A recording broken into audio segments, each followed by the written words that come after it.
Kami semua menangis. Para kiai menangis. Ibu Megawati menangis.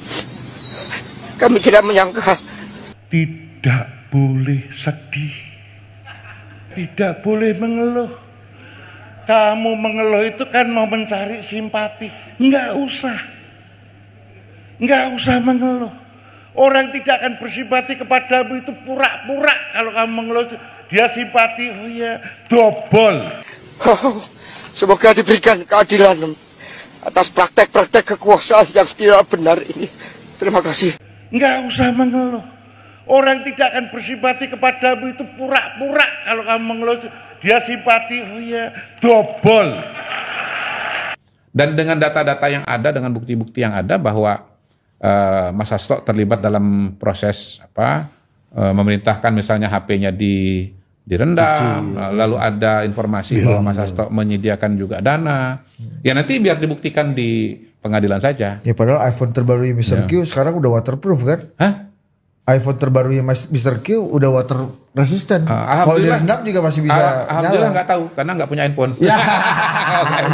Xiaomi gue juga waterproof. Iya. Samsung juga waterproof. Iya. Ya, kita tahu bahwa proses hukum selalu pasti ada perspektif lah yang berbeda antara satu dengan yang lain. Tetapi yang penting penegak hukum dalam hal ini KPK kan punya data-data, punya bukti-bukti yang akan dipertanggungjawabkan di pengadilan.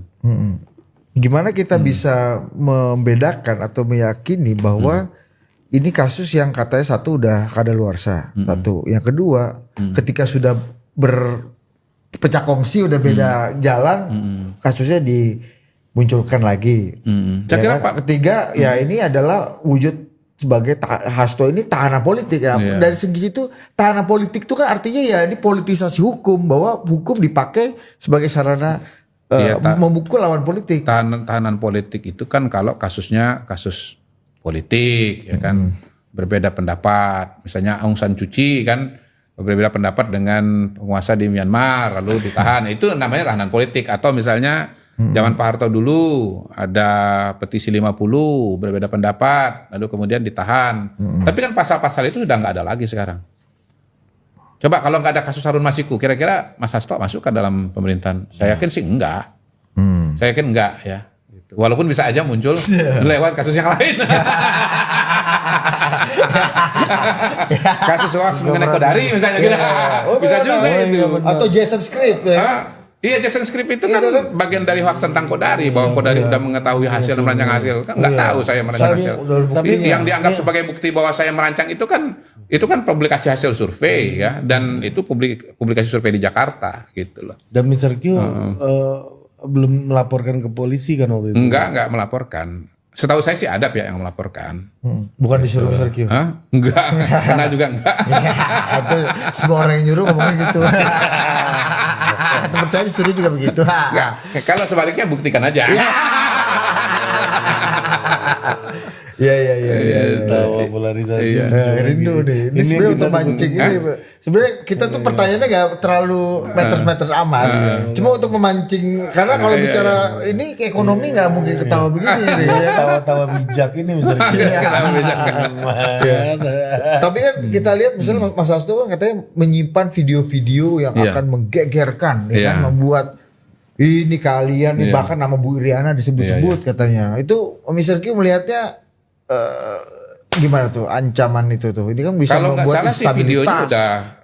udah dititipkan sama Bu Koni kan, Konirhan Kundini, dan Bu Koni udah 2 kali bicara di podcast kalau nggak salah. Yang pertama itu ya coba waktu yang pertama itu ngomong apa Bu Koni? Apa yang dikatakan? Ya, waktu di tempatnya Bang Akbar, Pak Hasto ngomong bahwa Pak Jokowi lah yang memerintahkan Mas Anies untuk ditersangkakan di KPK. Satu, yang kemarin kedua, revisi undang-undang KPK itu Pak Jokowi yang pengen untuk melindungi Bobi dan Gibran dari jeratan hukum karena akan maju pilkada. Yang pertama kan kalau bicara soal Mas Anies kan nggak tersangka. Gitu. Jadi nggak kejadian tuh yang diomongkan itu. Nah, yang kedua kalau bicara soal revisi undang-undang KPK, semua pihak terlibat pada proses itu, bukan cuma Pak Jokowi sendiri. Lagian kalau undang-undang itu nggak diperlakukan pada faktanya kan sampai hari ini ada nggak masalah hukum yang berkaitan dengan Mas Gibran dengan Mas Bobi gitu? Nggak ada. Jadi sebetulnya apa-apa yang disampaikan itu semuanya asumsi-asumsi saja, atau sesuatu yang kalaupun misalnya benar tapi sebetulnya tidak bisa, tidak punya dasar, tidak ada dasar fakta hukumnya lah pada hari ini. Nggak ada kan?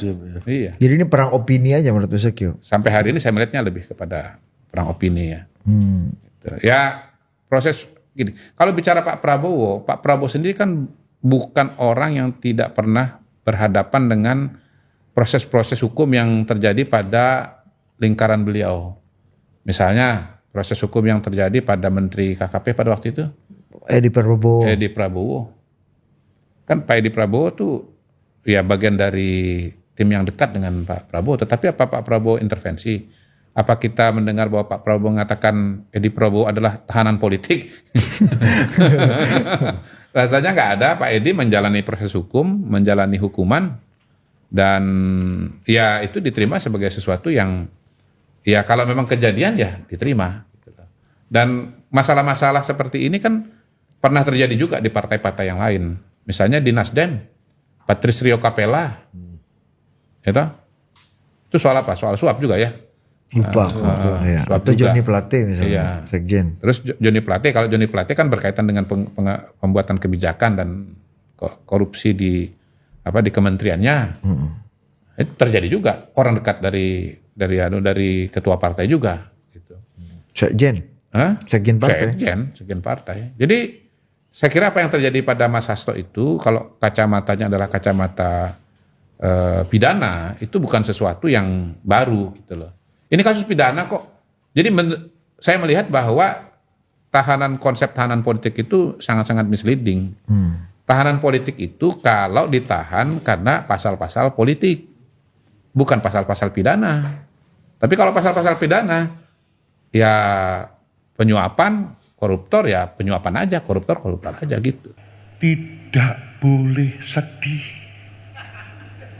Korea tidak boleh mengeluh. Kamu mengeluh itu kan mau mencari simpati. Nggak usah mengeluh. Orang tidak akan bersimpati kepadamu itu pura-pura. Kalau kamu mengeluh dia simpati, oh ya dobol. Paham? Korea menahan keluhan. Tidak perlu mengeluh. Mengeluh tanda jiwa kekoreaannya tidak teguh. Wow, begitu bos. Clear? Jadi kalau ada orang suka mengeluh, langsung bilang ini bukan Korea. Nggak mungkin melentik jauh-jauh. Oke? Clear? Jadi Korea itu harus bisa menjaga hatinya. Ditinggal pacarnya, siapa yang nggak sakit? Kan gitu. Wah, janji kok ditinggal, kan gitu. Janji kok ditinggal aku, sakit hati. Nah, ini tidak boleh. Korea tidak boleh sakit hati. Diludahi pun jangan sakit hati. Jangan. Kalau kau agamanya Islam, Rasulullah. Nah, itu contoh. Rasulullah itu kalau ke masjid subuh pagi hari, nanti dicari hadisnya. Pagi hari, selalu diludahi orang. Rumah sebelahnya itu ngeludahi terus. Cus gitu. Diludahi. Sampai suatu saat pagi hari, orang ini kok tidak meludahi saya lagi. Dicari info, ternyata orang ini sakit. Rasulullah mendatangi orang ini. Kemudian orang ini berterima kasih dan pindah kepada Islam. Ya. Pak Pacul bohong, sudahlah percaya saya. Rumah saya dekat masjid, sering mendengarkan. Gitu loh.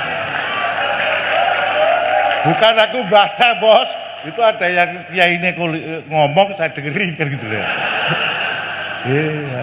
Tanya anak saya itu. Gitu. Clear? Jelas ya? Nek kamu orang Jawa, coba dibaca nanti. Dedalane kuno lawan sekti, lakne wong sakti. Kudu andap asor, kudu andap asor. Jadi andap asor itu rendah hati dan sopan santun. Wani ngalah, luhur wekasani, gitu. Dewi ngalah luhur wekasani. Aku kudu menang kose. Hal-hal kecil boleh kau kalahkan, substansi jangan. Gitu loh, substansi ojo. Engko substansi ini nanti dipelajari. Ya, jadi hati seorang Korea itu rumusannya be happy, don't worry, be happy. Harus selalu itu. Pak Pacul, aku ndak bisa melupakan sakit hatiku. Ojo, ndak kau pergi mencari yang happy dulu. Lupakan dukamu, lupakan dukamu, ketemu Ndoro Pacul, ya.